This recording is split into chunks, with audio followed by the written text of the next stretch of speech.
The views on a Breath of Fresh Air podcast reflects the parties involved, and we encourage you all to use it as a conversational tool that will lead to personal studies of your own. Hallelujah, hallelujah, hallelujah, hallelujah, hallelujah. Welcome to a Breath of Fresh Air podcast. Here with your hosts, Earl Roberts and Nakhaz Gay.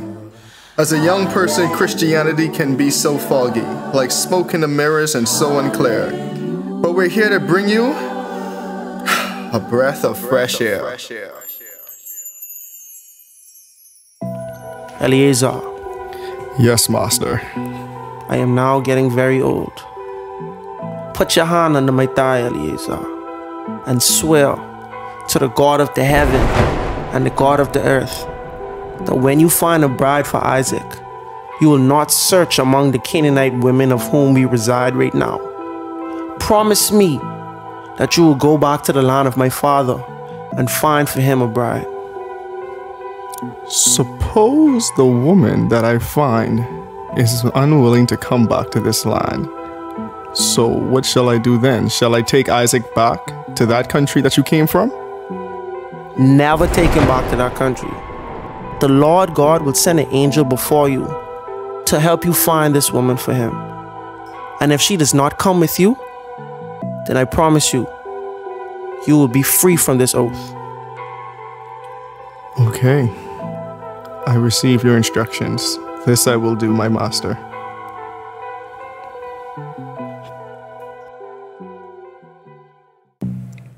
The patriarch Abraham was getting older. He wanted to ensure that his son Isaac had a God-fearing woman. So in one of his last documented acts, he commissioned his long-time trusted servant with this very task. In this episode, we are going to explore Genesis chapters 23 and 24. These are stories of principles, obedience, and faith, and most importantly, the importance of finding the right partner.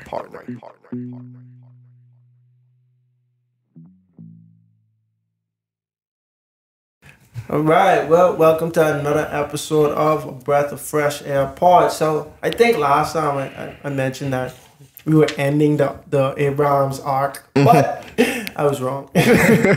So Abraham still have a few more days left with us, but I can definitively say this will be the last episode centered around the Abraham theme, for sure. Yep. As a matter of fact, I'm stuck. And it's just Earl and I this week. Once again, you know what I'm saying? We starting a new trend. You got to finish up and start it for sure. But quick question, right? So can we honestly say in all good faith that this is going to be the end of Abraham, when after Abraham, all we're going to talk about is his children for the rest of the Bible? No, I was just saying, like, Abraham theme. You know what I'm saying? Like, he's not going to be the focal point anymore. Okay, you know what I'm saying? So everything is, because this is the guy, the father of many nations. Many nations. So no matter what, it's still going to be a relative of Abraham. You know what I'm saying? But we gonna get into that. Yeah, no, I ain't lie. Abraham is a good it's a good foundation, and I can't wait to just delve deeper into the rest of his family tree. Which happens to be a little bit bigger than I even knew. Just reading this episode, I was like, whoa. Yep, we gonna get into some of that, some of the confusion that is Abraham's family tree. So we're starting off on a low note because now Genesis 23 is talking about the death of Sarah. You know what we should do post? We should get some sad music and play right there. And we should leave this in too so they can see we actually thought about it too. Yeah. Some little sad violins or something. That would be so epic. We can do that. All right, so Genesis 23 verse 1. Sarah lived 127 years. These were the years of the life of Sarah. So Sarah died in Kirjath Arba, that is in Haran, in the land of Canaan. And Abraham came to mourn for Sarah and to weep for her. We know he loved his Sarah, boy. He loved his Sarah, even though he had Hagar, but he had to send her away, so he was still with he was still with her. Solo, he was still with Sarah for like how long? 27 more years after Isaac too. Boy. So she would, he does he bread and butter. He going all that time, but he was with Sarah long too, boy. Bro, you've been married to Sarah longer than you have not been married to Sarah, right? Far longer. You have what I would say is the finest girl in the land. Someone who we have documented evidence of this. Of someone who is irresistible. Any man with power wants her regardless of age. And they taking her. Bro. At least they trying. Yeah, and they willing to kill you for her. You know what I'm saying? So it's a very sad day for Abraham. Sad day for anybody who have to experience this type of thing. And we know that they've been through a lot. He truly lost a gem. For sure. So as any man who cares dearly for his wife or his loved one, he wanted to give her a proper burial. Yeah. So at the time they were sojourning in this land. So my guy Abraham, he didn't have any property of his own. You feel me? But it was important to give her the proper burial. Which is so interesting because, in his mind, I still own all this land. This is my land anyway. But I can pay all the respect. Yeah. That's a man of respect. And even to go back to the Sarah and Abraham point, right? It's so interesting that you say he was married to Sarah longer than he was not married to her. But it's just the length of time, too. Because, bro, a lot of people in today's society don't even stay married. No, I don't even say a decade, bro. Like, especially our younger generation, which is so sad. Because you hear people saying, oh, they've been married for 50 years. And some people like, that's almost unfathomable in today's day. No, it's wild to me. It's wild to me, bro. 50 years, bro. Like, that's wild. Exactly. But I want that. I definitely want that. I want to be one and done. You know what I'm saying? For sure, bro. But it's just really impactful. So, and I just want to say here, Abraham is a man of principle, for sure. I just want to be on wax saying that, bro, because even when he was leaving the land of Egypt, even when he finished rescuing the people of Sodom and Gomorrah, and they tried to give him his fair share of the spoil, he was like, no, bro, because I don't want you to say you make me rich. This is a man of principle, bro. You know what I'm saying? Like, he don't just move. He's a guy, he don't want handouts, bro. Exactly. Because you blessed up by God, bro. You know what I'm saying? What a man could give me. You know what I mean? So I just wanted to preface with that. Verse 3. Then Abraham stood up from before his dad and spoke to the sons of Heth, saying, I am a foreigner and a visitor among you. Give me property for a burial place among you, that I may bury my dead out of my sight. And the sons of Heth answered Abraham, saying, Hear us, my lord. You are a mighty prince among us. Bury your dead in the choicest of our burial places. None of us will withhold from you his burial place, that you may bury your dead. So they saying, bro, use the man around here, bro. I rate you as a prince around here, bro. If you want it, you got it, bro. That's yours. Pick and choose. Bing. Like, they was like, no hesitation. You want it, it's yours. But then we still see how Abraham was still proceeding like, okay. I know y'all saying this, right? But hear me out. I want to go to where we picking up from now, verse 7. Then Abraham rose, he bowed down again, and he said to the Hittites, he said to them, if you are willing to let me bury my dead and listen to me and intercede with Ephron, the son of Zohar, on my behalf, so that he will sell me a cave in Machpelah, which belongs to him and is at the end of his field. Ask him to sell it to me for full price as a burial site among you. And the funny thing is, right? I think Abraham knew homeboy was sitting there, because homeboy was like sitting right there. He's like, okay, Abraham, bruh, it's yours. You want it, it's yours. And Abraham was like, no. What's your price? I don't operate like that, bro. Abraham was saying, bro, what? I don't want it for the free ski, bro. I got all of this money and I can't blast you up, bro. Exactly. I don't move like that. That's what I'm trying to show you. This amount of principle, dog. I don't want nothing for free, dog, because the Lord already blessed me.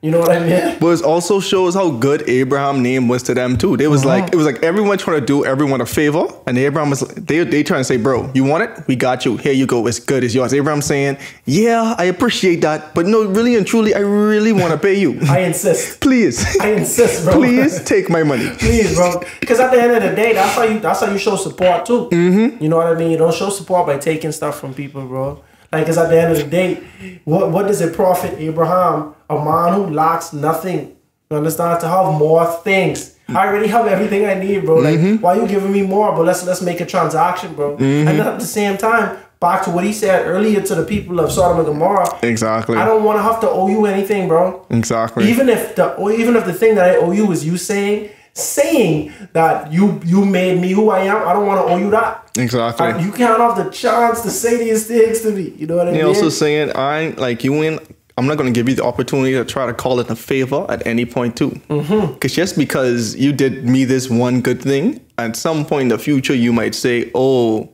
or hold it over me. Oh, I gave you a place to bury Sarah. Abraham was saying, nah, bruh. At the end of the day, this is going to be a transaction. And we even see how we say accept it. And he also did it in the audience of people too.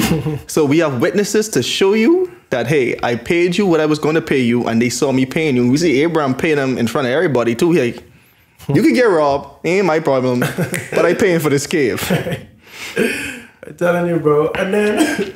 Hold on, I want to get to this. Was a big line to me, man. So I down in chapter 14. Ephraim answered Abraham by saying to him, "My Lord, listen to me. The land is worth 400 shekels of silver. What is that between you and me?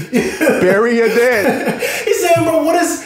I take that as him saying, bro, I rich, you rich. Yes. What is 400 shekels, bro? Yes, because we could see like this Ephron guy. He was the guy. You know what I'm saying? Guy. Yeah. Because they say, Abraham, get the choicest of caves to bury. So you already get the best of the best. And this guy owned the best of the best. You know what I mean? And he's trying to say, bro, seriously, bro, it's too petty for me to even care about this, bro. It's too petty for you to even insist this right now. And you really could see how your boy was trying to say, bro, yo, we really good, bro. Like, this, I got what you say, the small things, bro. That's what it is, the small things. It's a little bit of dirt, bro. The small things, bro. So we ain't got to worry about this, man.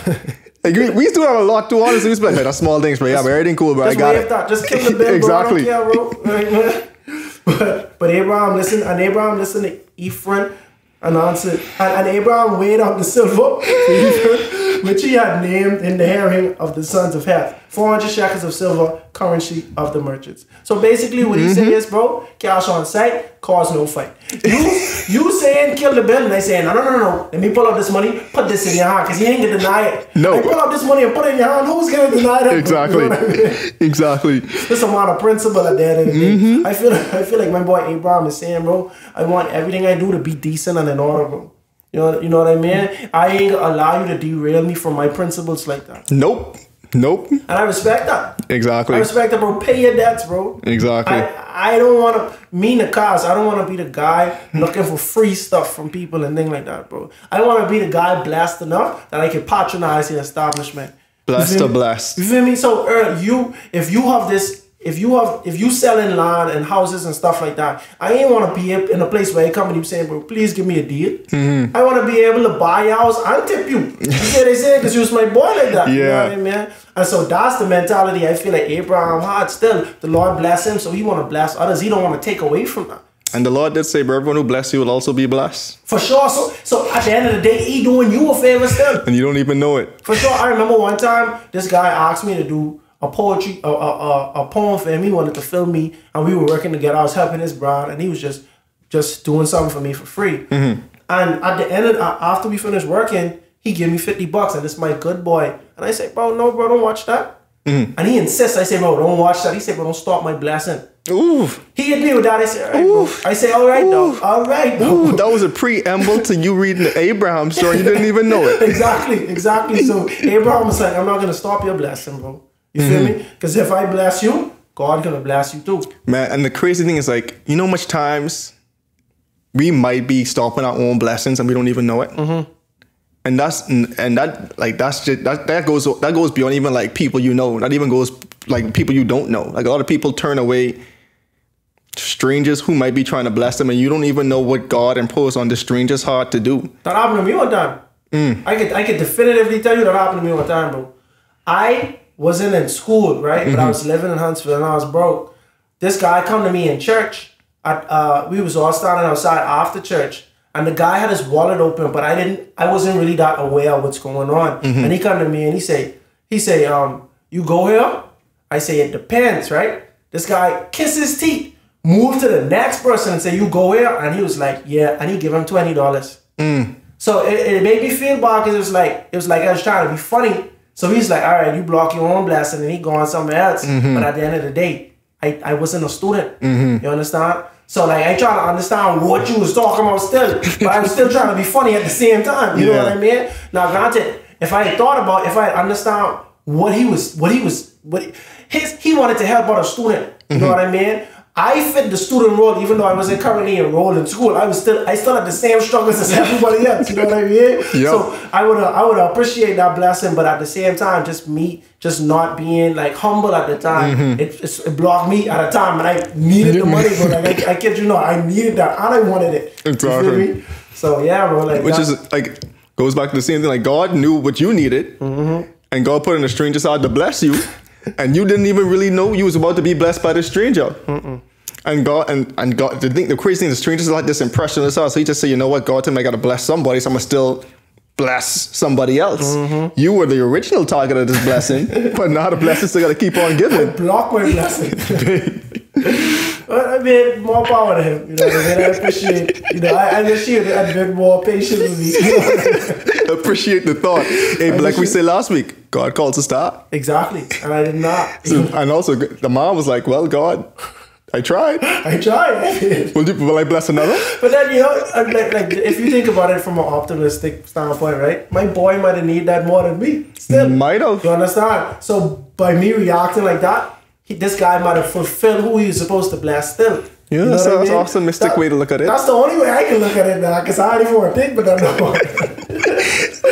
It's $20 minus a little bit of dirt. At the time, that was a lot of dirt. That was a mountain. That was a pile of dirt for me. I didn't see so much $20 cents there, bro. So now you can laugh, but at the time that hurt me. Yes, man. In college, man, I ain't gonna lie. Why? Because you don't know where your next dollar coming from, bro. Yes, man. College days. I'm telling you, but that's different. Yeah, but now back to Abram. We see Abram acquired the land, and he was able to bury Sarah in a cave in the field of Machpelah near Mamre? Yeah, which is at Hebron in the land of Canaan. So the field at the cave and it were deeded to Abraham by the Hittites as a burial site. And you see, Abraham even get this in writing, bro. We see talking about deeds and stuff in this ancient civilization, bro. Like Abraham's like, no. You see, I paid you.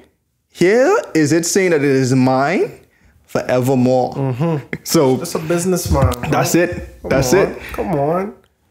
And so now we get to chapter 24, you're right, 24 of Genesis. And it's so interesting, right? Because this should be a simple story. What would seem like, if you look at the book of Genesis, it would appear to be a simple story, not such a detailed story. You know what I'm saying? Exactly. And the only reason why we bring this up is because this is the longest chapter in the book of Genesis.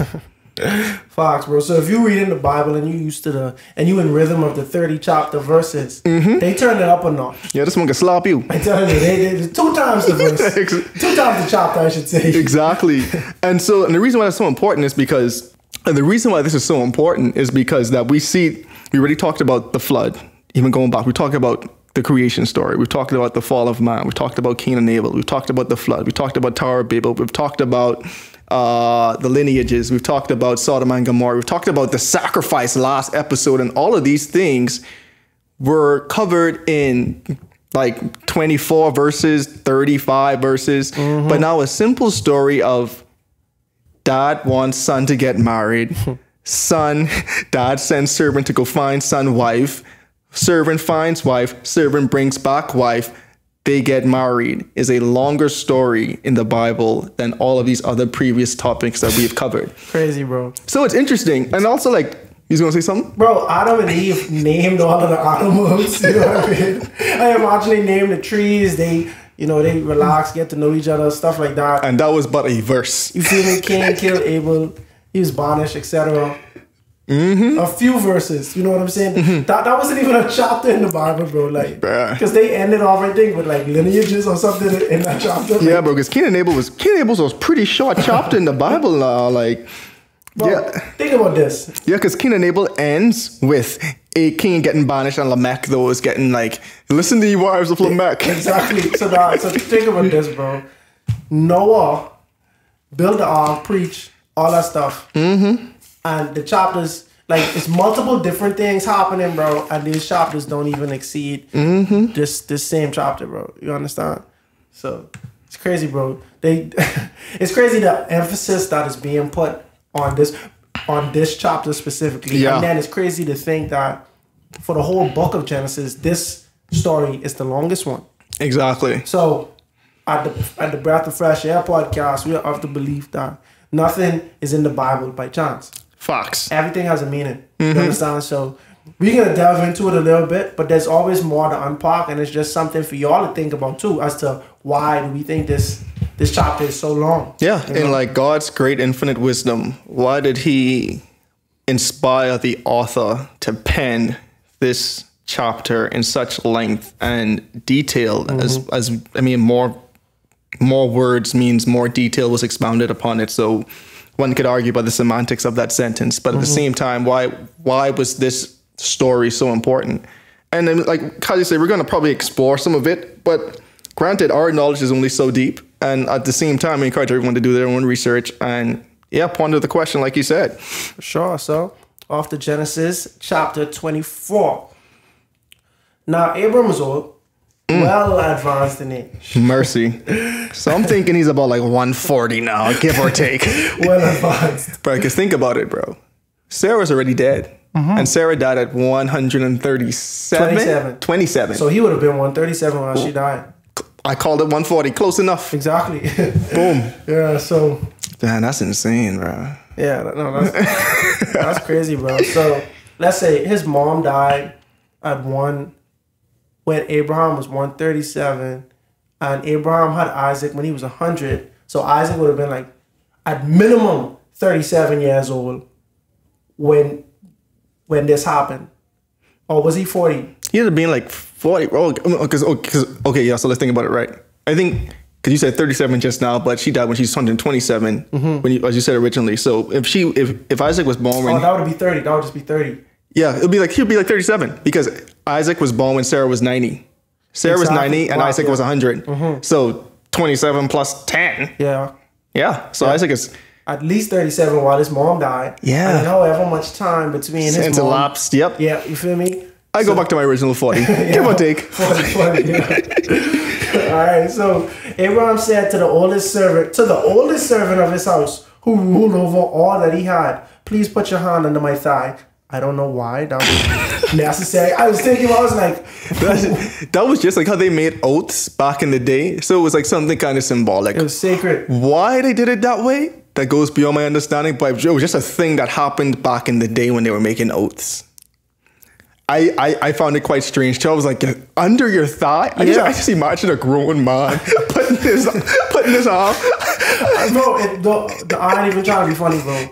I don't want any male to touch my thigh ever, bro. That don't feel good to me, bro. Like for nothing, bro. Like feels violating, yeah, bro. It really does. It really why are makes you me that close, bro? Yeah, like you really invaded my space, bro. Like in a setting like that, because I mean, like if I'm playing soccer or something, football, soccer, you know, don't deliberately touch my thigh. Is what I'm saying. Yeah, just don't be touching my thigh. Like it's weird.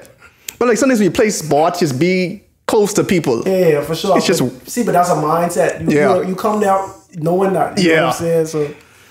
So yeah. So this is obviously a cultural thing. The first time I've heard about this, I don't know how often this happens for the rest of the Bible. We'll explore it as we continue. As we go along. This podcast is probably gonna be a very long. Like we're gonna continue doing this for a very long time. You know what I'm saying? So boy, all we got is material. all we have is material. So we will revisit this. You understand? At some point. If it becomes relevant again. If it ever comes up again, to me, it's relevant still. You know what I mean? So yeah. So and I will make you swear by the Lord. He says, I want you to swear to God, bro. The God of heaven and the God of the earth, that you will not take a wife from my son from the daughters of the Canaanites, among whom I dwell. And so now we got to understand why that line is so important. So there's a couple of things. The first thing I'm going to point out is if we go back to post-flood, right after the flood, because I mean, we're in post-flood right now, duh, Earl. But right after the flood, what did Noah say to his son, Ham?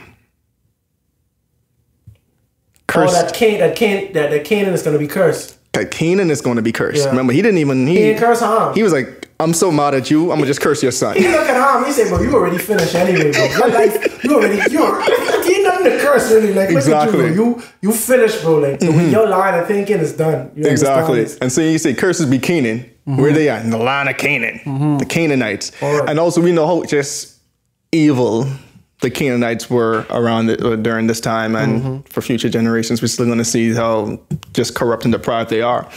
And so it's also important too, just to like show that, okay, these children, like, I don't even want my son to be corrupted by their influences. Because we also see how a Canaanite wife almost led to Lot's downfall. For sure. And so I think even looking at all of this, Abraham was like, nope, No. definitely not. No, sir. Definitely not. And But then, you see how serious he was, though, bro? yeah.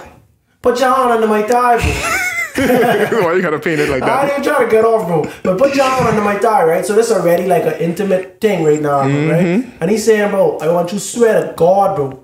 But then, just so you can be clear which God I talk about, bro, he said the Lord, what did he say? The Lord of heaven and the God of the earth. That you will not take a wife for my son from the daughters of the Canaanites, bro. That's a serious vibe, bro. You know who this chief servant is? Who? Guess. Eliezer. One shot. You know what's so funny, bro? I know. I never think of that, But you know what's so funny, bro? Eliezer don't really get common shine in the Bible, period. But people listening to this podcast can be like, they really like this Eliezer guy. That's funny, bro. That's funny, dog. Cause I wondering why you making me say it's Eliezer, but then I just remember this the same Eliezer who he was not in it when he was leaving the rest of his assets too. Exactly. And just think about this now. So you making Eliezer promise you, Yeah. and so that's my promise you that he is going to find a wife for your son who indirectly is going to inherit your possessions, and his son will inherit Isaac's possessions. So now you essentially telling Eliezer to go find a person who's going to definitely secure the line to take all the stuff away from him. Yeah. So you gotta realize that Eliezer would have had to been a humble guy. You understand? And he couldn't have been like evil in his heart. Granted, if you curse Abraham, you getting cursed too. So it was for his own good to be like that. You know, but sometimes it takes a lot to be able to be faithful, even though you watching somebody live out your dreams or live out things that could have been yours. You know what I'm saying? Indeed. So yeah, more power to Eliezer, bro. You underrated, bro. You know what I'm saying? You the oldest servant. You was there for a long time. The chief servant, Chief bro. servant. So yeah, so Abraham basically put Eliezer on this assignment, and he made the guy swear to him. You know what I'm saying? Like very important, very important. Like he basically was. I feel like he basically was saying, bro, I am old, bro. You about to go on this mission. God, I don't know what God have left for me in my life, bro. But whether I alive or dead, bro, make sure my son have a suitable wife, bro. You understand? Somebody who making sense, as we say in the Bahamas, bro. Which is also interesting too, because this was like, we shouldn't even say it was like, this is Abraham's final orders to anybody that we can see in the Bible. Like this was his last documented thing aside of his death. Because he isn't even really, well, I guess he is kind of mentioned in the story, but he isn't really like a figure per se in the story after this point. It's just like, yep, I'm telling this to Eliezer, boom. And then that's the end of my arc. Based on anything that I'm doing. You know what I'm saying? Yeah, bro, that's crazy. Cause okay, so that makes sense then. That makes sense because he warmed up to the idea that his days are numbered now. That he don't have much longer. I didn't mean to laugh. It just reminded me of something. He's warming up to the idea that his mortality is around. You know what I'm saying? And Eliezer also knows this because Eliezer now has to fulfill this last duty for sure. You know what I'm saying? Like so that we can be bid adieu. You know, he needs to actually fulfill this last assignment, and you can see this assignment is very important to Eliezer. Yeah, so this story really getting kind of interesting to me. It's the longest chapter in the book of Genesis, and it's this significant I think it's just like little subtleties and intricacies to unpack. And you really have to like think about it and just kind of dissect it. And you kind of see how things will come together for just like a bigger picture and like better understanding. Yeah, for sure. And the servant said, Genesis 24, verse 5, and the servant said to him, perhaps the woman will be willing to, perhaps. One more thing to point out too, even before that, because you like we didn't mention the last part of verse 4, when he said, don't find a daughter for the Canaanites, but guess where to go? Go down to the country of my own relatives and get a wife for my son Isaac. Important. Important. And so it's important to put a pin in here now too, because we're going to see this. This isn't the end of Abraham's homeland. We're going to see this with his grandson. You know what I'm saying? His grandson is going to revisit this land. So it's important to really just paint this picture. This is where Abraham's from. This is where his siblings still reside. You know what I'm saying? So it's like, I want you to go back to my side of town, because these people, I can trust that they making sense and they raising their daughters to be suitable. You know what's interesting? Oh, should I even bring it up now? Do it, bro. Think about this now. Abraham married his relative. Our close relative. and he said, you know what? This worked out pretty good for me. He said, you know what? Oh, man. Hey. This is a proven formula. This is a proven formula. Hey, go back to my own hometown, buddy. Let's run that back. Hey? And he knew to just go back to my own town. Hey, among my relatives, when you go there, don't get too sidetracked. No. Find my relatives and pick one of them. And then bring her back. Straight like that, bro. So you can't deviate from the plan. No. We already know this a proven formula, dog. You know what I mean? Why reinvent the wheel, bro? It's like you're working against yourself. Exactly. All right, so the servant said to him, perhaps the woman will not be willing to follow me to this land. Must I take your son back to the land from which you came? But Abraham said to him, beware that you do not take my son there. The Lord God of heaven, who took me from my father's house, from the land of my family, and who spoke to me and swore to me, saying, to your descendants I give this land, he will send his angel before you, and you shall take a wife for my son from there. So the reason why it kind of even, okay, so two things there. You see, the servant was like, yo, so suppose she don't want to leave. So do I carry Isaac there? And Abraham's like, no, definitely not. Definitely not. So now we got to remember, God already told Abraham to leave his land completely. And it's almost saying like, hey, leave, don't look back, don't go back. Like, don't go back there. And so it would almost be a breaking of that promise if he was to send Isaac back there to live. See, because at the end of the day, he know better than anybody there what that country have to offer or what that region have to offer. He don't want to open Isaac's eyes to this type of lifestyle or to the city to even put in his head that there's an option for him to actually reside. Because he might go there and be like, whoa, my whole family there. You know what I mean? You might get excited. Everybody look like you. Everybody like-minded and chilling. He like, bro, I like it. Your bro might just set up shop here still, because he have a choice to go wherever he want to go still. And the next thing to point out too, so now people might be thinking this is like a small journey. No, where Abraham was set up, and it's funny to bring you, because even last episode you were saying like you don't know why the Bible was saying, okay, Abraham journeyed and he just settled here in this land. But now if you look historically at ancient Mesopotamia and Canaan, if you look from where Abraham settled to where Mesopotamia was, where his family was living, that was like a 450-mile journey, give or take. Wow. So this wasn't no little small journey. This was a couple days, month journey to get back to where he was going, or couple months. Like, I don't know how long camels just walk. Wow, and it's a crazy, bro, because think about it, bro. Now we just got to gas up and go, right?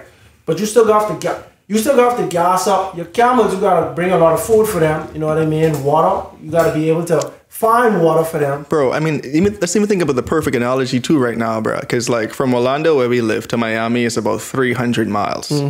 Think about walking from here to Miami. No, I don't even want to think about it. Because I mean, camels don't walk that fast, bro. So I mean, just to paint some people's minds, like, and so really and truly, we going past Miami, bro. We going from here to like the Keys, bro, and that's a drive. Yeah, bro. Nah, that ain't it. That ain't it, bro. So like this a good long journey they going on. Yeah, bro. So yeah. So this a very decent sized journey. And they have to make provisions for this journey. So I imagine it's gonna take a while, bro. I imagine maybe a month, bro. Like, but you never know how they used to do it back then. They might have been more efficient than I'm thinking, So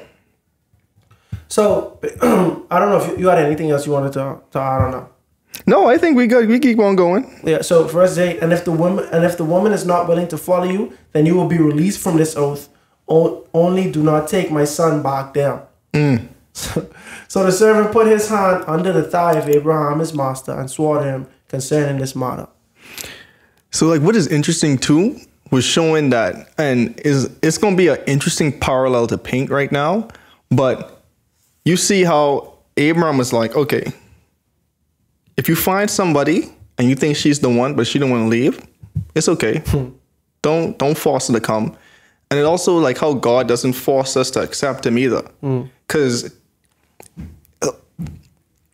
this going to be me just thinking about this in a way where you could challenge me on this, right? I would love to say Isaac had more to offer Rebecca than Rebecca had to offer him. Granted, name spoiler, name drop. Woohoo. So, but I would definitely think that the seed of Abraham, even without the divine blessing, had more to offer anybody who was going to marry Isaac than they would have been offering to Isaac. So now, just like how God has way more to offer us than we can ever even think about offering him. But God doesn't force us to accept him. Just like how Abraham was like, guess what? They don't want to marry my son. They don't have faith. Think about it being the next thing, faith too, because they have to leave their land too.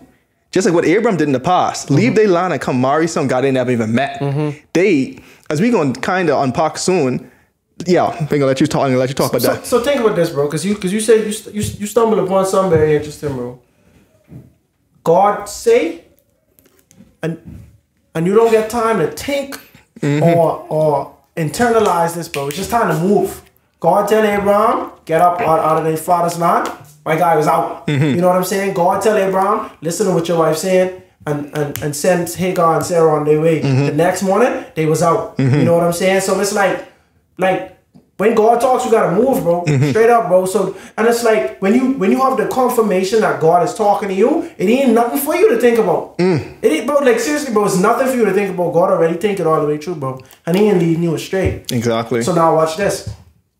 You still have to do your part. You understand? You still have to do your part, bro. So that the servant had to still go and do everything that Abraham asked him to do because the Lord sent him on this journey. And if they don't accept, then that's on them. Watch this. The man who's giving me $20 for, he do his part, bro.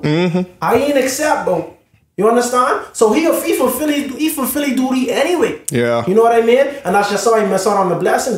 This story coming back full circle already.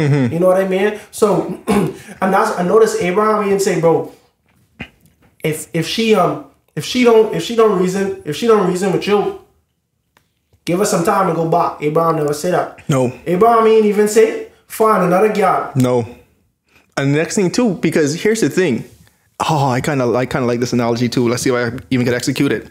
We already see how the servant really took all of his master's riches. Oh, we didn't get to that part yet, but still, like, so Eliezer took all of his master's riches with him when he was going on this journey. So Abram already knew, bro, when you present this offer to this girl, if she don't accept it, or if she needs more clarification, then not on her. Yeah. Because at that point, there's nothing you can do to convince her. Just like this, God shows us who he is. We see almost all that we need to see, but a lot of people still reject that offer. And they consciously reject that offer. But God's saying, I mean, I'm still going to be here knocking. That's the difference between Abraham and God. But God said, I'm going to still be here knocking. But at the same time, I'm still not going to force you because you already see all you need to see. You already know all you need to know. But you still rejecting this offer. So at the end of the day, that's on you because we still have free will at the end of the day. And that's why God always gives us a choice and didn't make us automatons. See, but then watch this, right? Abraham connected to God. That's why he could have said to the servant, definitively, the Lord will go there before you. Right? So Abraham already have this connection. If God go there before them and Isaac's bride don't have that connection, bro, You ain't even want that no way. Exactly. I want someone who blessed up and who connected with God and who know how to move when God talk. Be equally yoked. To be equally yoked. So Abraham was saying, bro, God sent us on this journey, but you still have to do your part, bro. Rebecca still have to do her part, bro. You understand? Everybody still have to do their part. And if you ain't willing to do your part, Abraham said, we ain't want that. We ain't forcing that at all. You know what I mean? So that I feel like I tell you what the modest amount of principle, bro. He ain't begging, you know? You feel me? He ain't taking nothing for free. You understand? So now watch this. On that same topic, verse 10. Then the servant took 10 of his master's camels and departed, for all his master's goods were in his hand. And everything. All. Right.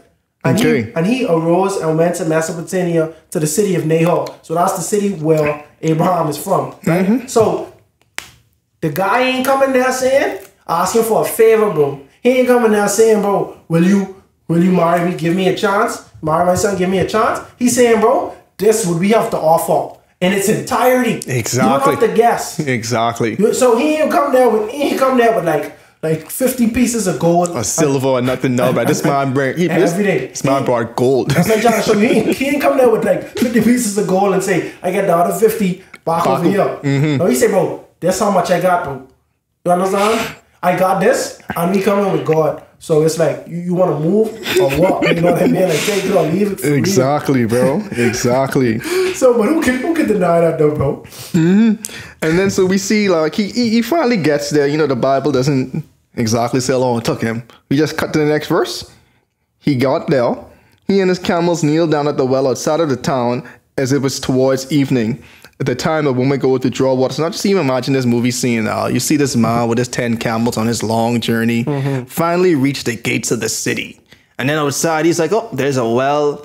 And he said, okay, let's see how this could work out. I finally got here. Now it's time for action. What's going to happen now? How we gonna do this, God? How we gonna pull this off? Then he prayed to the Lord. And we see a very detailed prayer. You see, you say, oh Lord God, God of my master Abraham. just in case me and you ain't all that smooth. Yeah, just in case you don't know me. Yeah. I don't get much shine in this great book. Right. I don't know how much say I have. Give me success today and show kindness to my master Abraham. He didn't even say not for me. He just showed for this all for Abraham.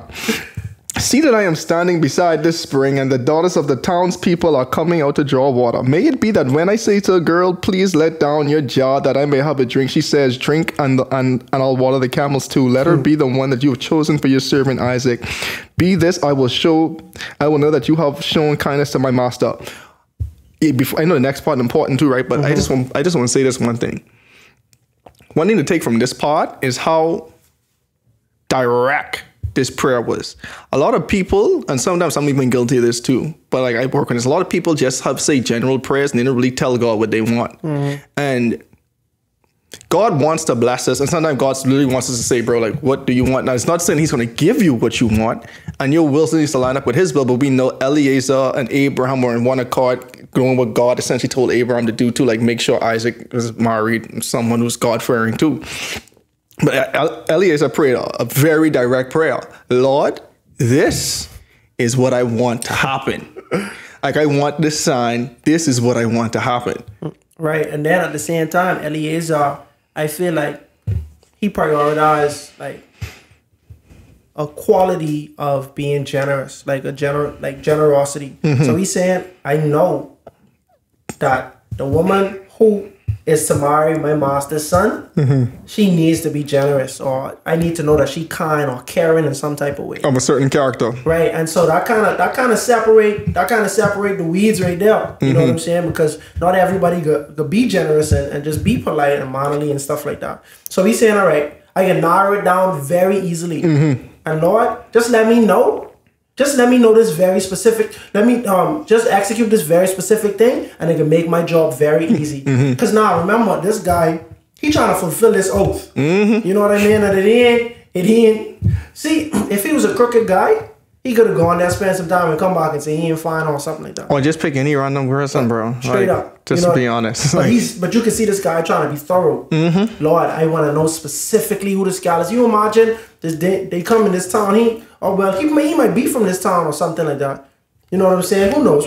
But anyway, he don't know what to do. You just there and you just like, Lord, just give me that sign. You know what I mean? So he gave God the specific instructions, and it was almost like he ain't even finished speaking. The Bible says it happened before he had finished speaking. Even praying. I'm telling you, bro. It's like, who knows? This whole prayer might have been flushed out. You might have had more to say. He might have had more to say. And God's like, okay, this is what you wanted? There you go.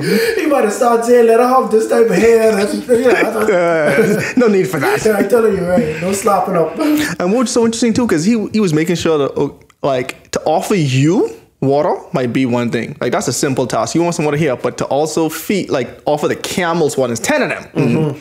Camels pretty big. And we know they store a lot of water. Yes. So to offer them water as well, like that's impressive. See that? Yeah, that's beyond. Because I ain't pouring all that much water. That's a lot. Not even for my own camels. He didn't want to do it. No. So that just go to show the extent of generosity, and like I said, that kind of separate people, because who can go through that still? You know what I mean? So you already know there's a keeper you got on your hand still, you know? So before he even finished praying, behold, Rebecca, who was born to Bethuel, son of Milcah, the wife of Nahor, Abraham's brother, came out with her pitcher on her shoulder. So this is Abraham's like grandniece. Yes. We can keep it right there. Yes. I just want to. I only saying that to say how it just go to show how long it take Abraham to have a child, that they already had a whole other generation that was probably in the same age bracket as Isaac. Yeah, it's like You see what I said? Because remember, Lot was already a man, or maybe a young man when he was leaving, and he ain't had no children. And Lot probably had children before Abraham had children. That's true, you know. You see what I said? He did. He did, yeah. He did. Oh, yeah, he did. He did. He had grown children who was married. So, yeah, boy. Wow. Yeah, see, I ain't put it together because he has never known the time frame that these happened, but I just remember the angel telling him. Ishmael was born by the time Sodom and Gomorrah happened. True. But at the same time, it's like... But Ishmael was only like 16, but he had grown children who was married still. Exactly. You know what I mean? Exactly. So, yeah, boy, that's wild, bro. My dog missed a whole generation, bro. Yeah, babe. So get this straight. Isaac married his cousin. Yes. For the record. Yes. Okay. Definitively. I said I word a lot so far. You like 45 minutes in? Okay. I said I word a lot so far. You see what I'm saying? Yes, definitely his cousin. Okay. Continue. But you know, they kind of straying away, you know. Abraham married his half sister. You understand? Keep it in the family. Right. But Isaac, his half sister. Okay. Yeah. You really want to open these kind of worms? No. I don't. But all I'm saying is he married what could potentially be his second cousin, the way you look at it. You know what I mean? We just can leave it right there. Leave it. All right. So now the young woman was very beautiful to behold. A virgin. No man had known her. And she went down to the well, filled her pitcher, and came up. And the servant ran to meet her and said, please let me drink a little water from your pitcher. So you know what's interesting, right? Like how the Bible is going between like these narration parts and then like a first person part. So, I mean, the reason why I say that, here's my question. How would Eliezer know she's a virgin by looking at her? Eliezer didn't know. But it says right here. You understand? So it's like you can see the narrator is giving you like a biography in this moment. Yeah. You feel me? And I'm like, oh, it's like, okay, how you know she's a virgin, bro? They just dressed a different way? Maybe. No cap. Maybe. Maybe. Because, oh man. Anyway, remember, I don't even get that. We'll just leave it as that. Maybe. You know what I mean? Yeah. So he said, please let me drink a little water from your pitcher. My boy coming on like he's the one who want a wife. I telling you, he begging. So she said, drink, my lord. Then she quickly let her pitcher down to her hand and gave him a drink. And when she had finished giving him a drink, she said, I will draw water for your camels also until they have finished drinking. Until they are finished. Even a one-time drink, buddy. They going on full. I wonder if Eliezer offered to help her at any part in this. I don't know. I ain't getting into that, but I'm like, bro, that's a lot of water for this woman to be drawing by. Eliezer had people with him too still, right? He had some servants with him. That's what I said. Like, all of them could have pitched in. Who knows if they did or not? But that wasn't a focal point. Right. The test was who offered. You see what I said? She did offer. She did offer. She did fulfill that. Then she quickly emptied her pitcher into the trough. Yeah, that's just like the little thing where they drink from. Yeah. And ran back to the well to draw water and drew for all his camels. So it looks like she's being expedient about all of this. All 10. All 10. She's a flash, boy. Yeah. Yeah, so she working. And the man wondering at her, remained silent so as to know whether the Lord had made his journey prosperous or not. You don't think it's funny how the Lord can literally answer your prayers, bro? And you're still wondering if God answer your prayers? That happens a lot. Bro, that happens a lot. I remember when, and I remember I made a tweet about this, and the tweet was pretty popular. Like, I said, God, give me a sign. God, gives me a sign. Me. No, that can't be it. You know what I mean? Man, and the next thing about it too is that a lot of people would ask God for something. Just like you saying, God already showed them, and they say, God didn't answer my prayer, but God already told you what to do. Now it's up to you to accept this sign or not. Because think about it, Eliezer prayed for something specific. Specific, bro. Specific. Before you even finished praying, it happened. And now you're still there pondering. And I am very guilty of this, honestly. For sure. And it's craziest thing too is where this happens the most is like even relationships. You be like, God, show me a sign of just the one. Red flag, bro. And you like, can't be. That can't be no sign. Can't and that's be. what I was trying to say in my tweet. I was like, God, show you a blatant sign. No, that can't be. That can't be. Nope. I remember I was asking God for a sign, bro. I see literally a sign, bro. I saw a billboard, bro, specifically related to the things I was talking about, bro. And I was like, can't be. Mercy. Can't be. What are the odds? What are the odds, bro? Straight up. And sometimes I wonder, like, God just be like, this idiot. My children. Well, you don't listen. I know God is up to scratch your head at me a lot, dog. I ain't even lie.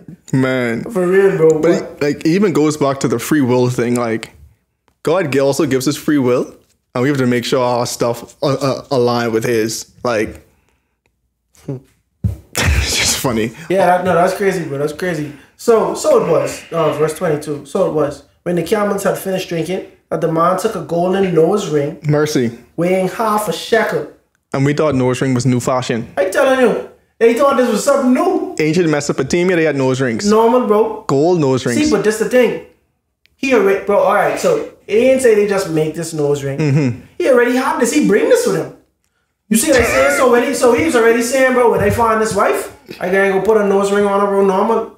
It's so interesting though, a nose ring. Like, how they already know that she was wearing nose rings? I wonder if it's like a clip nose ring. I wonder if Abraham... Off they pass. Or if Abraham was like, bro, this was the thing back in Mesopotamia, but trust me, she gonna like this, bro. True. Or maybe if they was giving it up like that, where Abraham was... Who knows, Sarah might have been wearing them. You see what I saying? I mean, because they say she get nose ring and bracelets, that's just... That's what I saying. This bling bling. That's a normal vibe, bro. So this opening the investigation on jewelry. This is opening the investigation on jewelry. The book is being opened. It's open, bro. It's open. So this is the first instance for jewelry. You understand? So 1 point for jewelry. We can keep it down. 1 for jewelry. You see what I said?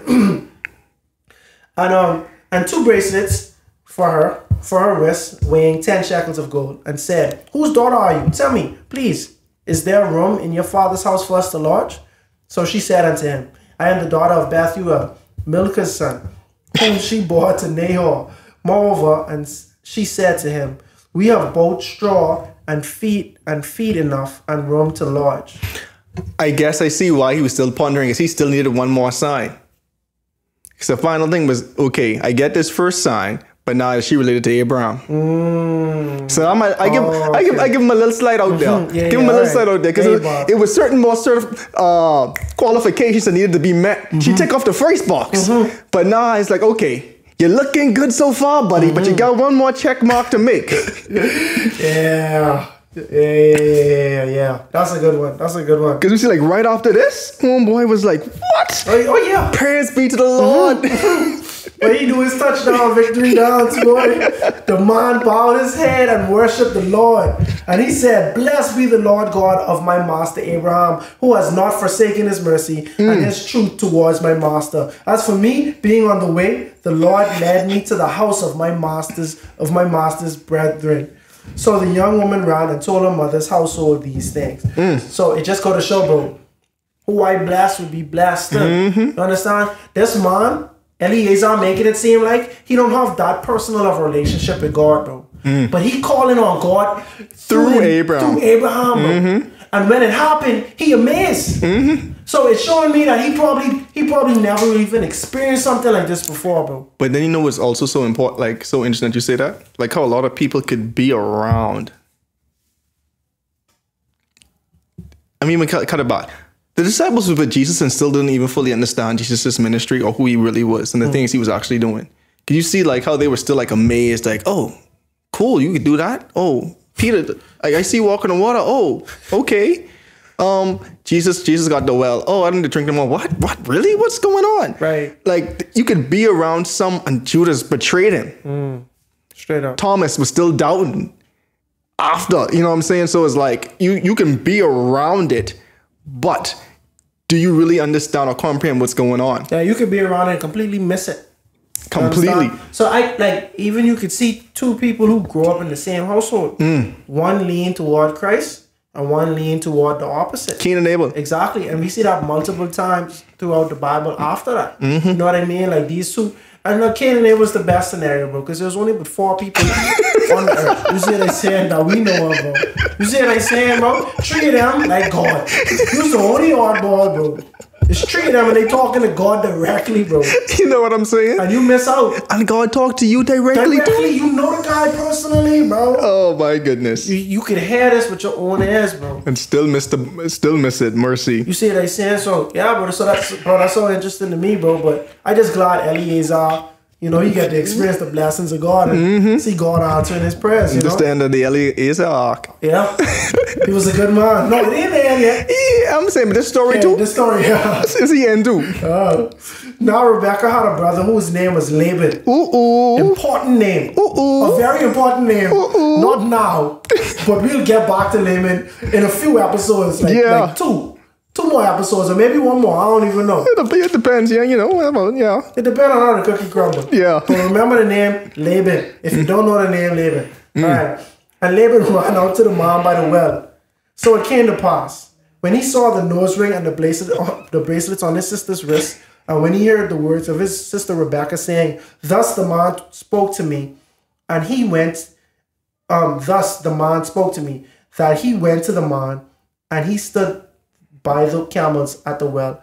And he said, come in, O blessed of the Lord. Why do you stand outside? For I have prepared the house and a place for the camels. So now it is very, very blatant that Laban is excited. Dingsy. He's very excited. So now you could say that Laban is excited because, you know, somebody, the man of God is here. You know, so that's an exciting moment. But I get something a little different from it. I get that when Laban saw, all right, so let's go back to verse 30. So it came to pass, when he saw the nose ring and the bracelets on his sister's wrist. You understand? So he see the merchandise. And it was interesting, like how the Bible pointed out too, like, okay, he saw these things. He's like, oh, these people got some money. That's how I taking it, bro. And I'm only saying that because I know a little more about Laban and how he reacts to possessions and wealth and stuff like that. You know what I'm saying? So he ain't an Abraham. We just can say that. He's the opposite of Abraham, I would say. You know what I mean? So I feel like Laban saw this and that kind of piqued his interest. So there's a guy who rich and stuff like that. So, yeah, come inside. You know what I mean? That's what I get from Laban. Which is so interesting too, because why you so hard for people to come live with you and you don't even know them, bro? You don't know them at all, bro. I mean, granted, Lot did the same thing, so we can't. I ain't got chirp on it too hard because I didn't show Lot this energy. See, but Lot had a very important reason. Lot was trying to save people. I agree. Yeah, I agree. He's trying to save people. from some serious stuff. You know, we don't have no evidence that this was Laban's ministry at all. You know what I mean? Okay. Hey, he said, why do you stand outside? For I have prepared the house and a place for the camels. Then the man came to the house and he unloaded the camels and provided straw and feed for the camels and water to wash his feet and the feet of the men who were with him. Food was set before him to eat, but he said, I will not eat until I have told about my errand. See, Eleazar, no slopping up. No, this is a man on a mission right there. Bro. Exactly. We can see more evidence of this too. And then so we see Eleazar. I just got fast forward a little bit. He repeat to them exactly everything that we said before. He repeat to them the promises that Abraham told them. He repeat to them what he prayed. But the Bible literally quoted the prayer again and quoted all this stuff again. Like it was just just repetition. And that even grows. Let me say this properly. That even goes on to think like, okay, why is this so important? Why is this story so important? That gets repetition deepens impression. So like, okay, what were the evidences or the things the Bible's really trying to make us get out of these particular prayer and everything that happened transpired here? This is something to think about. I am really not nothing really to unpocket, but just saying that because like, yeah, he said it all again. And we just read it again. I remember when I was reading, I was like, oh, okay. No, could have. Just, just say he literally could have been, he relayed everything that transpired to this. Straight up. And the Bible has done that.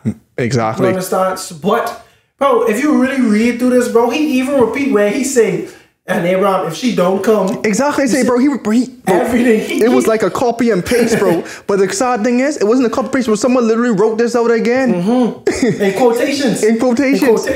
So like, it's definitely important. And he literally said, before I finished praying in my heart, Rebecca came out with the jar. He said what she did again, just like how we read it. And I asked her whose daughter you were. And she said the daughter of yada, yada, yada. And then he said, I put a ring on her nose. I like he said, when he said it was kind of even weird. Like, so you put the ring in her nose then? Just like imagine if she didn't have a nose passing at that point. Yeah. Then so what? I just think unless it was so normal for you to have a nose ring, that might have been like a clip on because it's still a nose ring. You see what they saying, but it just ain't clipping and nothing. You see what they saying? It ain't like pinning nothing. So watch this. I just want to put a little pin there. Yeah. So the story repeats itself straight up until verse 50. Right? And I think about a text that says, he who findeth a wife finds a good thing. This story is literally only about finding a wife. Literally finding a wife. Like, you don't know where she is and you have to find her. Bro, and you know what's so important too? I like how you say that. Because we know Eve was created for Adam, and that's that. We don't know where Noah get his wife from. True. We was told at the beginning of the Abraham arc or the Abraham story, the Abraham account, that his wife was Sarah. He's already married when God come on to him. And then we just know at some point Lot got a wife. Right. So now this is the first time when God, so God already started his people. He started off his people with Abraham. Right? This is a concentrated group of God-fearers and believers. So basically this is the genesis to God's people. And so now they giving you the game. You finding a wife now. I can show you all how it happened. Because the people of Noah's days and stuff, they might have already known all of these stuff, but they get lost in the flood. And then people after the flood, they were moving shaky. They were worshiping idols. They weren't even listening to God when he said, be fruitful and multiply. So now literally every single thing that a human will go through, I am showing you as an example. But the only difference is he can't show us through Abraham because Abraham was already established when he, you know what I'm saying? So now with Isaac, he like, all right, I can show you all the importance of finding your significant other. And of course, everybody isn't going to have the same type of situation where you have someone go on your behalf. But at the end of the day, God have to go before you at the end of the day. So like even us young men in the dating pool, bro, how often we just be like, Lord, show me what's going on, bro. Show me where my wife is, bro. You see what I said? Honest to God, I've prayed that me and a girl date when I was in like elementary school or middle school. Lord, please bless me to be in a relationship. Bro, and it worked, bro. Worked multiple times. I got one better for you, bro. How many people in today's day trust their parents to choose the right one for them? Boy, let me tell you something, bro. I know a lot of people whose parents have a warped perception on relationships, bro. Just because of their failed relationship. And you see this a perpetual thing, right? Now, if their parents had trusted in God, or maybe trusted in their parents, or some mentor or parental figure, or someone who have the wisdom to really guide you into this, it probably would have been successful if you trusted in God. You understand what I'm saying? But because it failed, we know that it probably wasn't God's plan at all, or maybe during that time. And so now these people are damaged. They perpetuate that XYZ, XYZ. You know what I'm saying? But you could have a parent who love God and is inspired by God, bro. But you might not even ask your parent, give me guidance on finding my bride. You know what I'm saying? Like, my dad isn't a religious guy at all.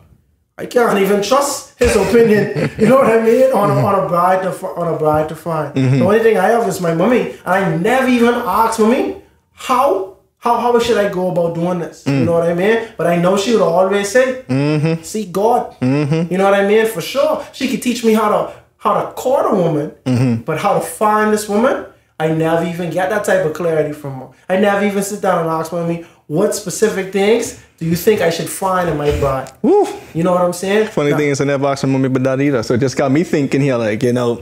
See, but let me tell you the blessing with having the mothers that we have. You don't have to ask them these things. Oh, no, mommy. But my mommy tell me but a couple of times before, bro. You know, in high school, just from people calling the house, bro. Mom would be like, see, I ain't the one. Straight up. I ain't the one. Straight up. They might not outline everything that you need, but if they see something that you don't need, something problematic, they will tell you. But the facts, what I'm trying to say is, bro, how important it is for God to be at the center of finding your significant other. Mercy. You know, he who finds a wife finds a good thing. And I feel like the fact that this chapter is so long just shows the importance of the process of finding your significant other. You know what I'm saying? That is factual. Very factual. And so now we see how, bruh, in verse 50, and okay, so like verse 49 essentially end with Eleazar again, not slapping up. He say, okay, now if you show me kindness and faithfulness to my master, tell me now, or if not, tell me so I which know which way to turn. He was like, okay, nah, before I eat, remember this is still before I eat. Yeah, y'all show me all this kindness, but are y'all on board for this? This is the reason why I'm here. Don't get it twisted now. Let's just cut to the chase. Exactly. So before I eat, I could know if this is going to be a thing or not. So now I could know mentally tomorrow morning if I have to go back out there and look for the next one again, or figure out what's going on. Or y'all show me who else amongst y'all families. At least you're in the right place. No, but he just want he want to know how much of this oath does he have to, would he have to fulfill, because it's on them. If they agree, then he gets to fulfill his oath. But if they don't agree, that's then his also oath true is too. done. That's also true too. He's like, yeah, so let me let's see what's going on. This is my last assignment for my boss. Potentially, you don't want it to end on a bad note. You know what I mean? Like, and we see both Laban and Bethuel said, bruh, this is from the Lord. We can say nothing to you one way or the other. Here is Rebekah, take her and go, and let her become the wife of your master's son, and the Lord, as the Lord has directed. So, I mean, the reason why I like that so much, Mahani, I think you told me the story before, like, don't stop God's plan. You was relating the story of how a pastor was doing a crusade and a city man was trying to get in the way of it. And then we said, like what did your grandma tell you? And his grandma told him never to get in the way of the Lord or something like that. Yeah. Like Laban and Bethuel, they understand that. They understood that. He's saying, if you from Abraham, we know what Abraham was on. Because they probably still remember their uncle Abraham or whatever. Like, they know what Abraham was on. He definitely served the one true God. And they saying, bro, if this from God, it don't matter what we feel. It don't matter what we think. It don't matter how we even going to react. God said this. Take Rebekah and you could go. Because at the end of the day, if we stop it, we only get in the way of God's plan, and we know God's still going to find a way regardless. And we ain't trying to do that. Exactly. We don't want to be on that side of history. We want to be on the right side of history. Because it will be documented. For sure. For sure. And I mean, that's what's up, bro. That's what's up. And I feel like that kind of shows you partially why Abraham was adamant on coming back to this land to find a bride. Because, bro, if Laban them hear that God was the one who sent them for this bride, bro, it would have almost made Eliezer touching Abraham's thigh in vain. You understand? I know you didn't think I was good there. No. But if these guys didn't follow through, it would have been like, man, I hold your thigh for nothing. Whenever we get this podcast like or visual, people are just gonna see our facial reactions. They're gonna be like, yeah, Earl wasn't feeling that. Right, so but at the end of the day, they did what they had to do to fulfill what God was trying to do. You know what I'm saying? Man, and the next thing that what you said, like, we knew for sure Rebecca or whoever Isaac's bride would have been, let's just say it was Rebecca, whoever that bride would have been, he was almost ensuring that they had some knowledge of the one true God. Because he's saying, guess what, the people in Canaan, if you find a wife among the Canaanites, they ain't gonna be someone who knows the Lord. He's saying, go back to where my family still knows God. Like, can two walk together unless they be in one accord? Yeah. And like, don't find someone who's unequally yoked. Like, Abraham is like, you see, these principles were enacted from then. And bro, and it's like, seriously, you setting your son up to fail if he go to the camp who don't know God, bro. Why would you even want that for your son?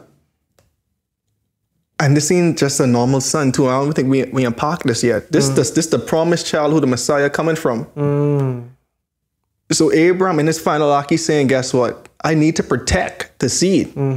Because like we say, faith without works is dead. I still need to do my part to protect my line of great nations, whether it might be selfish or not. He's saying, guess what? This is supposed to be this child.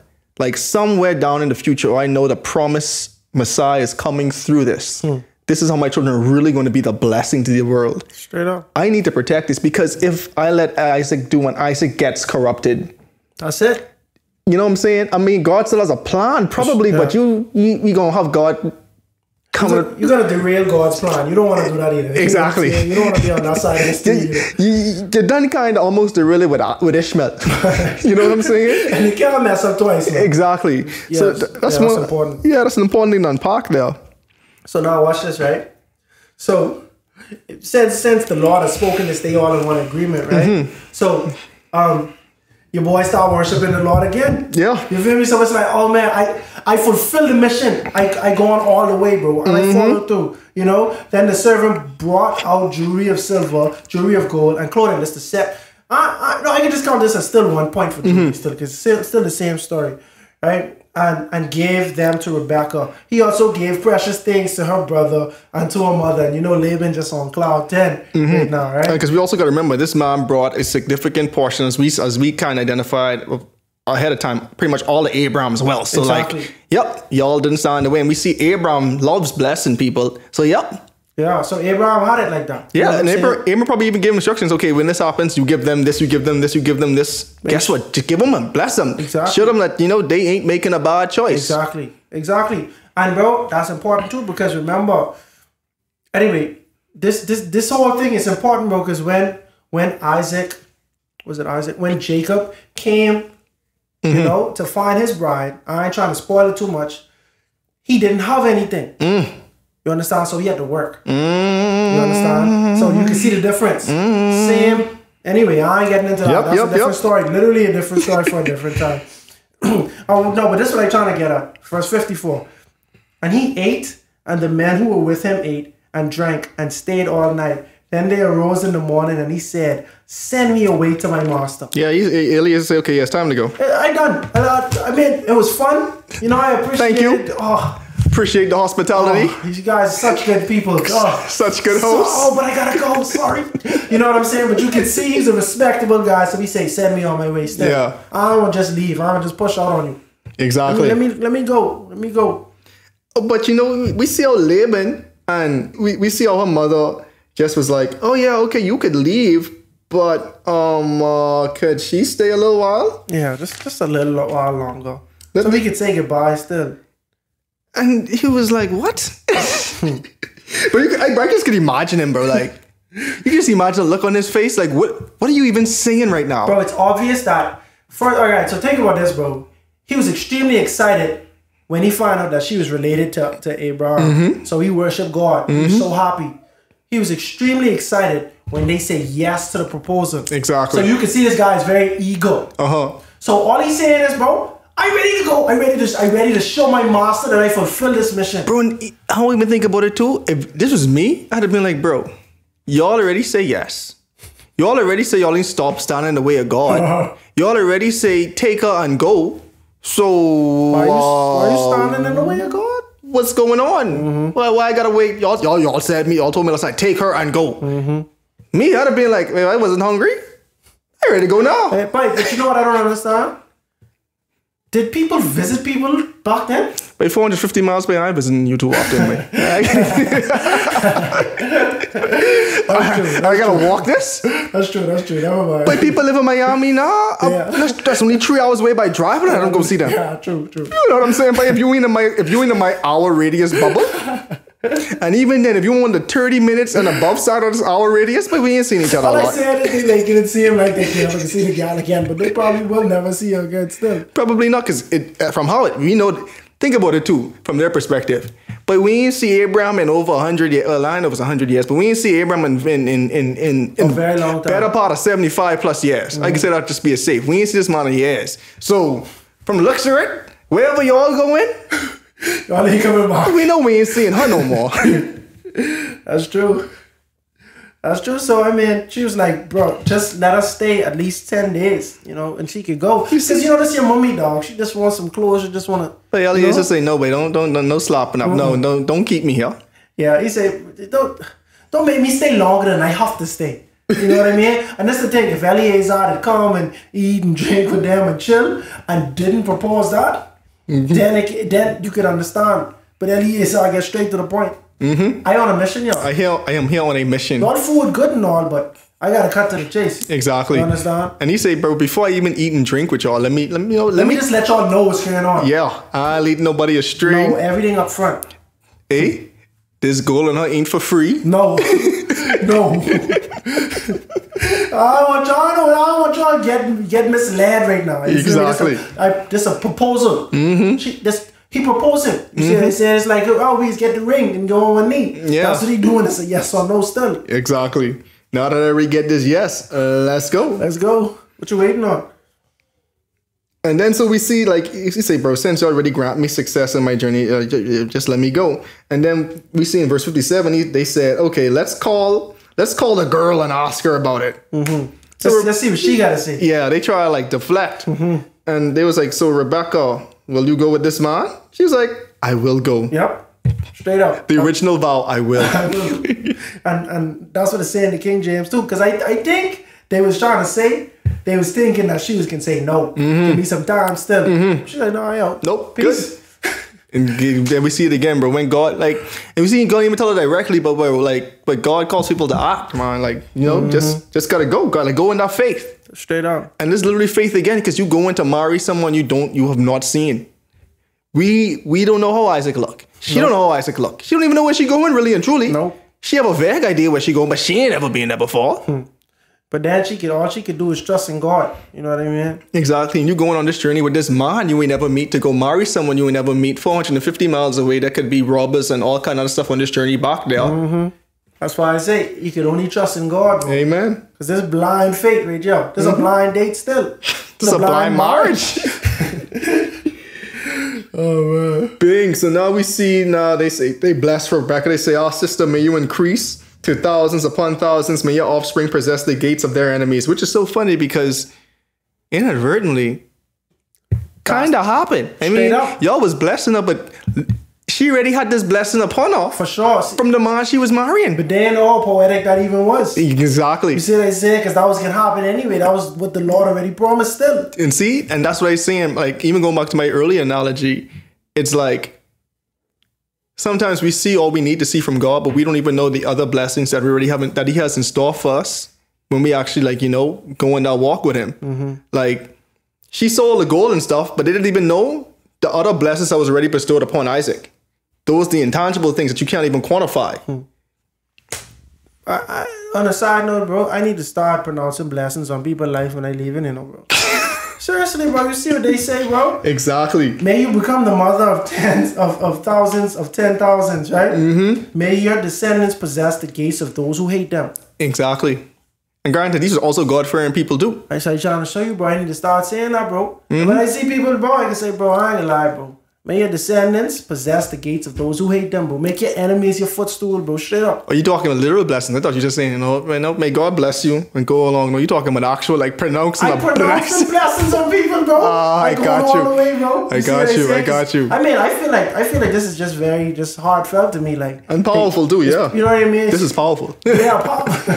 Because they say, bro, it's like they trying to tell you, I wish you the ultimate best, bro. I wish you so prosperous that even people who hate you have to respect you, bro. Still, you know what I mean? And I wish that for you and your descendants. You know what I mean? They ain't wasting their words. See you later. No. You see what I said? Man, that's the next important thing too. Like, you don't know when you're going to see this person again. True. So why not make your last words to them meaningful? Mm-hmm. Like, I kind of like how you said that too, not wasting words. That's, yeah. Well, that's basically what they do.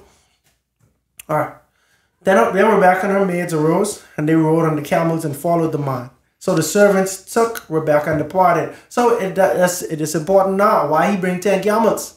So when they come back, they could have something to ride on still. You see what I'm saying? It makes sense, huh? Smart. So now Isaac came from the way. That is poetic and beautiful, and just imagine this and picture this in your mind now. Okay, now go on. Now Isaac came from the way of Beer Lahai Roy, for he dwelt in the south. And Isaac went out to meditate in the field in the evening. And he lifted his eyes and looked. And there, the camels were coming. Then Rebekah lifted her eyes. You see how poetic the Bible is? I'm telling you, bro. So now, like you think about it, like it's a nice little evening scene. I imagine the sunset. He out in the fields. The sun got the nice little orange and purple with a little speck of blue. He look off in the distance and he's like, can it be? Camels getting bigger as they walk. Can it be? 10 camels? That's how much Eliezer took. Could it be? So now watch this. And as he looked up, he's like, oh, what's that? Eliezer coming back with woman? What's that? And then at the same minute, she starts to look up and was like, Eliezer, who was that? Right. So now watch this now.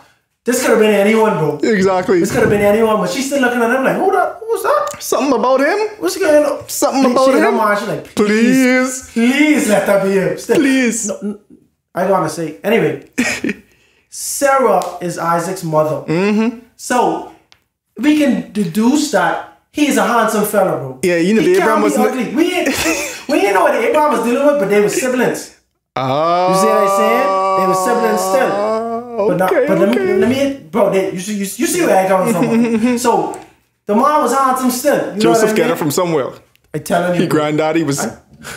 I tell it, but then I when we get to him, I heard a pastor describe the way that Joseph was described is the same way that his mother was also described too. And you know how Jacob was bent on on his mother still. You know what I mean? So it makes sense. Like I read in between the lines. These are beautiful people. You feel me? So right. So she look at him and she like, who that is? You know what I mean? You feel me? So Eliezer. So what did he say? He's like, man, that's my master's son. Well, no, Eliezer said he is my master. Which is also kind of true too. Right. Who is the so? All right. So I kind of lost my place. Who is the man walking in the field to meet us? The servant said, "It is my master." So she took a veil and covered herself. Marriage. Marriage right then and there, normal, bro. Impromptu marriage, bro. And the servant told Isaac all the things that he had done. Then Isaac. See the Bible spares. Because you know what he just do? Repeat every last thing again. Bro, you know what Eliezer, boy. He's a storyteller. Bro, he's a very detailed man. He's a very detailed man. That's one thing we know with Eliezer. Eliezer probably said him down, yeah, bro, see, daddy called me around 5 o'clock. You know what I mean? He tell me this, I tell him that. He tell me this, then he sent me on my way. I see her. I say, God, you know what I mean? But he give him excruciating details, bro. Yes. You see what I said? And then after that, I touch him and he say, oh, so let me take my girl into my mother Sarah's tent. And he took Rebekah and she became his wife. And he loved her. He loved her. Boy.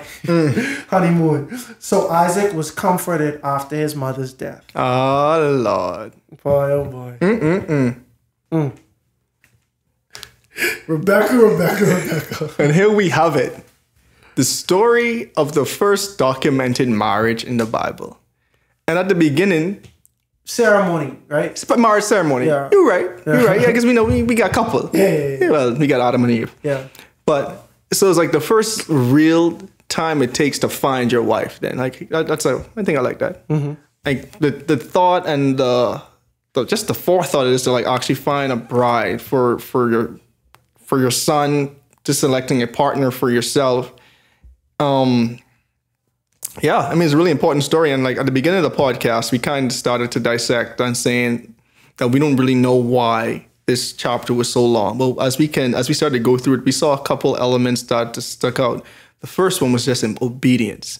And I mean, since we already talked about the significance of finding a partner so much, I'm gonna focus on this obedience first for the last part about it. Because we see how there were four main characters in this story who really had to be obedient. The first one was Abraham, because Abraham had to be obedient to God to find a son find a wife for his son among not among the Canaanites, but among his own chosen people. Eliezer had to be obedient in Abraham to actually follow his instructions and not shortchange him. Rebecca had to be obedient in following God's will. And that's Rebecca along with Bethuel and Laban saying that, hey, guess what? We're not even going to get in the way of God. And also Isaac had to be obedient too, because you're going to marry a bride that you don't know from a land that you've never even been to either. You just know it's the land of your father. And it's just so interesting because how many times that God tells us what to do. And in certain instances, we know what we should do, but we're still not obedient to it. Even at the end of the day when it's for our own good. And that's kind of how I just want to end it, really and truly. And you could, like, if you have anything else, but like, how do we react when God actually calls us to obedience and we know it's for our own good? Are we actually willing to accept and be obedient and submit? Or do we find ourselves more so often resisting the obedience and trying to go to create our own path? And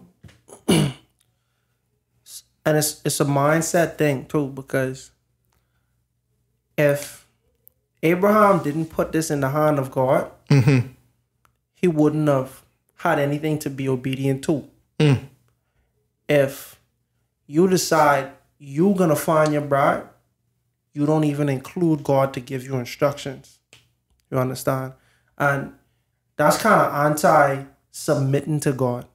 You know, that's you taking your matters into your own hands. And at the end of the day, one thing we always have to realize is that God knows better than us, and he knows what's best for us, you know? So when we reflect on this chapter, which is the longest chapter in the book of Genesis, as we mentioned, we know that there was a significant emphasis on finding your bride. And one thing that was a fundamental theme within all of this was the role that God played in every single action. You understand? It was God who was there before him. It was God that showed him the one, you know. And even after he got all of these things, he praised God and he praised God and he praised God. Because at the end of the day, it's God who have our best interest in heart. And once we trust in God, we setting ourselves up to win at the end of the day every single time. So when we find ourselves a bride, or when we find our significant other, it's not just a decision for us, but it's a decision for God. It's a decision that can impact our children, and it's a decision that can decide whether you go to heaven or hell. The person you align yourself with can have a major role in your salvation, whether you believe it or not. And it is way harder to be righteous in a house with someone who is a non-believer, and it's way harder to be righteous in a house with someone who does not share the same beliefs as you. It is very distracting, and it could also be conflicting to your children. Therefore, a man shall leave his mother and father and be joined to his wife, and the two shall become one flesh. In this story, we talk about Eliezer's quest to find the bride for Isaac, and the importance of consulting God when you find your spouse. Rebekah comforted Isaac as he mourned the loss of his mother, and then they went on to start a family of their own. But we'll talk more about that on the next episode of A Breath of Fresh Air. Tonight's episode included voice acting by your hosts, Earl Roberts and Nakhaz Gay. Remember to go ahead and research on your own in order to get a more firm understanding of tonight's episode. And if you enjoyed it, make sure to like, subscribe, and share with your friends. You can follow us on social media at A Breath of Fresh Air Pod on Instagram and BOFAPOD on Twitter. Thanks everyone, and we'll see you next week.